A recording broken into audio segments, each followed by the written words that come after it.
The following program has been rated GE by the Kenya Film Classification Board. It is therefore suitable for general family viewing.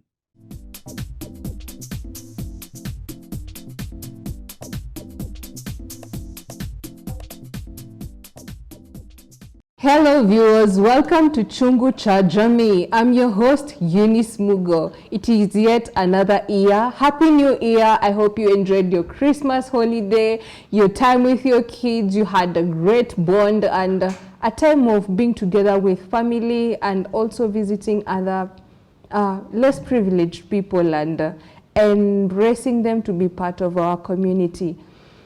Today on the show we are talking about issues emerging in women's health after the long holiday, after celebrating. We have to talk about our health, talk about our girls, and we say that when a woman is sick, the whole family becomes sick because a lot of things are not able to run around without our women's, without our parents, without our girls, because we are the pillars of the family. And today on the show, I have two guests who are going to help us understand more about these issues that emerge in our women's, in our society, in our girls. And we're going to give them a chance to introduce them as we dig deep into this conversation. We're going to start from our far right. Welcome, guest. Thank you so much. My name is Martha Nguyo, and I'm very happy to see a new year. I may say Happy New Year to my viewers, Happy New Year to everyone who is listening to me. We are very grateful, we appreciate for a new year. Thank you. You're welcome, Martha. Yes, Happy New Year. My name is Simba Vincent, and today we are honored to be hosted here so that we share on issues touching on women's health and societal issues, not only women, but just to sit and have our insights so that you can know what is good for you and for your health at large. Thank you. You're welcome so much, Mr. Vincent and Martha. So, issues emerging with women. We understand that in our society, women are the great pillars of the family. Things run smoothly when we have the touch of a woman. And when a woman is sick, I may use an example of my own. When my mom is sick growing up, you'll find that a lot of things are stagnant. Now that I'm a mother, when I'm sick, you'll find that a lot of also things are stagnant. In as much as I have maybe a house manager to help run some errands, you'll find that my kids will be gloomy and sad because I'm sick. And so that is what happened even me as I was growing up. And you'll find that we have issues that comes to us women as we are growing, as we are aging, as we are developing. If not only for those grown women, but also for the young girls. So with that, Martha, what are your insights as a mother also? Thank you very much, my host. I would love to talk about the mama, the girls in the world right now. We are so much affected by so many issues. When we talk about a girl starts challenges at her early stage up to the last day in this world. So what I can talk about a mama is a strong pillar, is a strong person in this world. I guess without a woman, it's not a home. Without a woman, there is no nation. So a woman is a very strong person. Generally in the family, in the society, in the church, we are so strong. And that's why I'm here today to empower a girl, to empower a woman, and tell them to start strong. Thank you so much, Martha. Mr. Vincent, we have you on the show as the male perspective to get your insight as a man's view, and also encouraging our ladies knowing that we have the backup of the man in this show. So what do you have to say when we say about women's health issues that emerge? What is your view on that? The topic itself is speaking loudly on issues that are emerging in health, we should single it out from touching on women, then we say on emerging issues touching on health. I think that one will be fair. Because when we go to Genesis creation story, part of it, we are told when a man comes and finds a woman, they become one thing.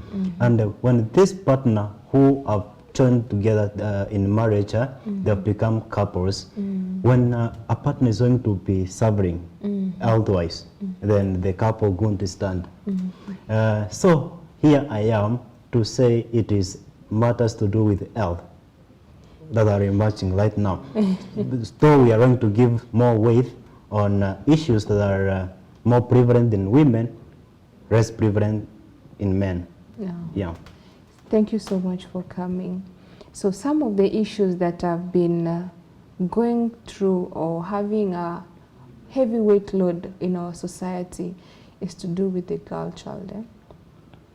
When you talk about the girl child, this is a small girl who is going to grow to be a young lady in the society and a mother in the future.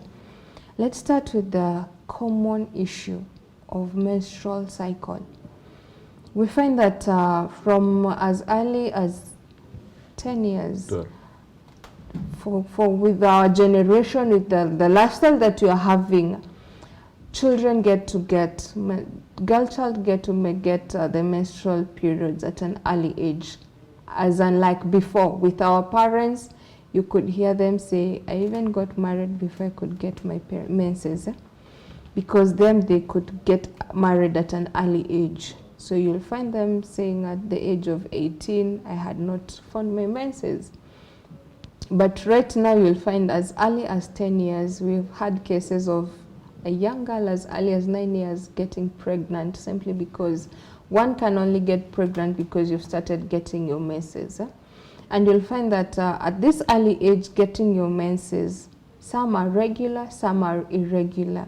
Could you help us understand about the difference between regular and irregular and why we are having these girls having their menses at an early age and how are they supposed to embrace it? Martha. Thank you very much for your question. I'd love to talk about the girls. Right now, we are so much affected by the lifestyle. The life that we are living right now is not the same life our mommies or our grandma used to live.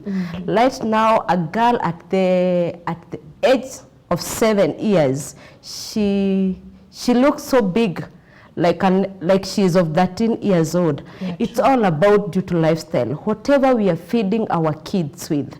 Like when I was growing up, we used to take strong foods. Right now they take such like Indomie, sugary things, let me call them junk food. So you tend to see a very young girl at the age of 7, they have started growing, they have started showing some growth that were not there before. Due to this, our girls are growing very fast.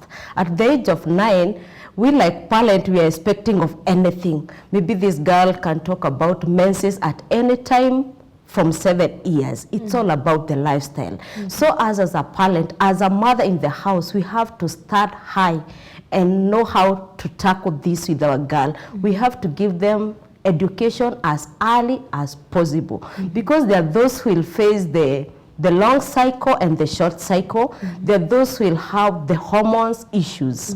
So with this, as a parent or as a mother, you should start to educate your girl. If this happens, you are as the mother, because this girl is still young, she don't know how to handle this, she don't know why my menses are too painful. So as a mother, we have to start. We have to start on the gap for our parent, because we won't let these to be taught by the adults. We have to start firm. When we come to health issues, let's train our kids to eat healthy food. Let's not entertain them with junk food. Like we talk nowadays, it's a lot of chips, a lot of chicken. So without going far, let's first work on the diet of our children as early as possible. Thank you. Okay, you've mentioned something to do with hormonal imbalance. As a doctor, as a nurse, as a male representative in this case, when you talk of hormonal imbalance, this is a new child or a new teenage girl who's growing into or welcoming the puberty age of menstrual cycle. Let's say we have an inset of a parent, or this case, this girl has the hormonal imbalance whereby the first time she comes and tells me, Mommy, I'm having my menses. So I've taken her through. So naturally, as a parent, I'm expecting the following month, she'll come back to me asking for pads. Now, she doesn't come back. I start worrying as a parent. Now, health-wise, your perspective as a health practitioner, how do you help this parent to understand about hormonal imbalance together with the child who is also new in this cycle? Thank you once again. I would like to say this thing of hormonal imbalance, it is becoming a trend health-wise. When you say that you've got the hormonal imbalance, you don't use one cycle to conclude that you've got hormonal imbalance. It can be either because of lifestyle thing, nutrition and other things. That is why your periods have delayed. But we've got this other type of ladies whose period can extend up to 31 days. And there are those whom it can come as low as 24 days. So we must look at this disparity. For how long has it delayed? For how long has it come earlier? Our position in this, before we don't conclude that it is hormonal imbalance without facts. We must monitor it in a given duration. This is a teenager who has received the first menses, or who has received the first periods. The second month, as she anticipates to receive the same, it doesn't come. Now she starts being worried.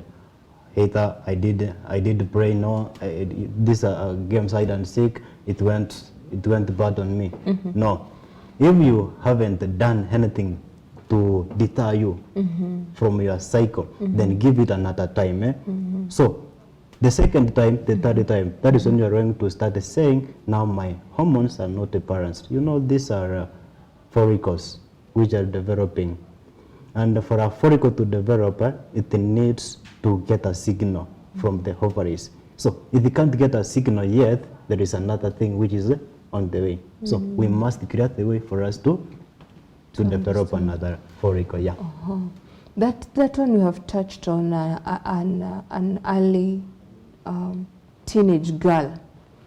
For those who have extended in per se the growth period, Yes. Let's talk about a young lady maybe in campus. You'll find that for them now they know about hormonal imbalance.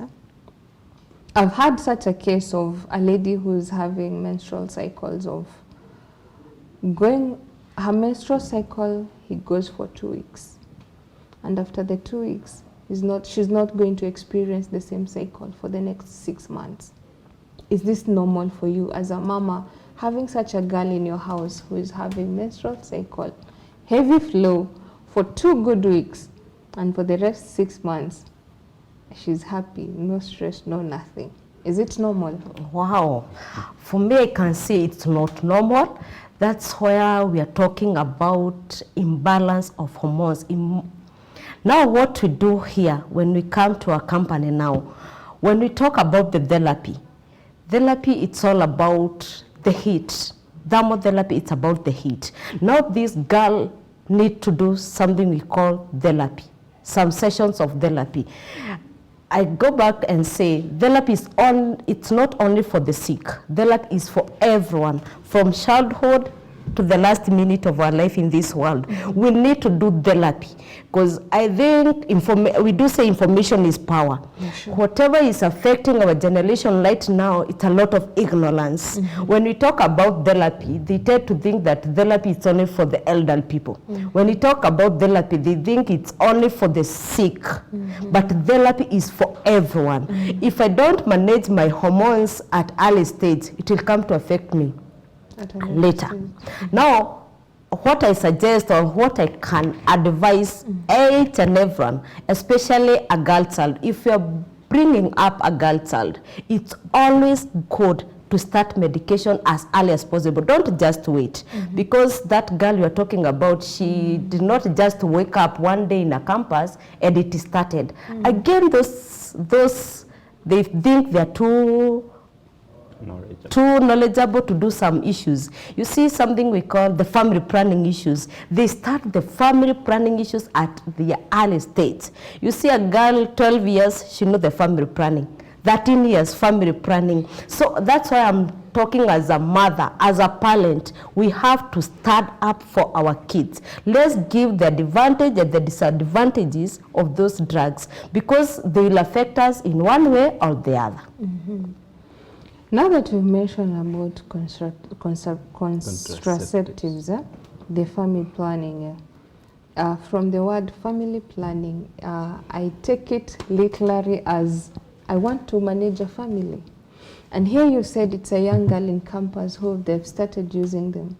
You said knowledge is power, so enlightening them about the advantages and disadvantages of taking this medication is also key from as early age, because we also say prevention is better than cure. You've educated or enlightened them in this case of knowing these pills and the side effects. Now, in these cases of them being exposed to these medications, is this one of the major causes that is making the hormones not to be balanced? Mr. Vincent. That is so good. Before I respond to that nice question, I would like to add some weight on what Madam Martha has already said. You know, storing waters are always sweet, and sure. We are a generation where we don't need, when we are told don't touch, we touch so that we see what happens. For a standard 7 pupil, or for a Form 1 kid who has received our menses, telling not to see her male friend, that will be a story to her. She will need to know what will happen if I visit somebody by the name so and so. So, because of negligence and ignorance, that is why this young kid has gone extreme end to know how the family planning methods do work. You visit most of the hostels around, most of the dormitories, you find the P2s, the postnatal pills. They are just there. Somebody at the age of 7 knows on how P2s work. And without contradiction or another thing, the P2s, there are those which are manufactured with an active ingredient to purposely do that efficacy which it was meant for. And there are those which deter the morphology of this young kid by using these family planning methods, which are not recommended for younger people. You develop hormonal imbalance. Okay. Now coming back to your question, the use of family planning methods at an earlier age makes you at risk of getting hormonal imbalance, which is going to affect your fertility in later ages.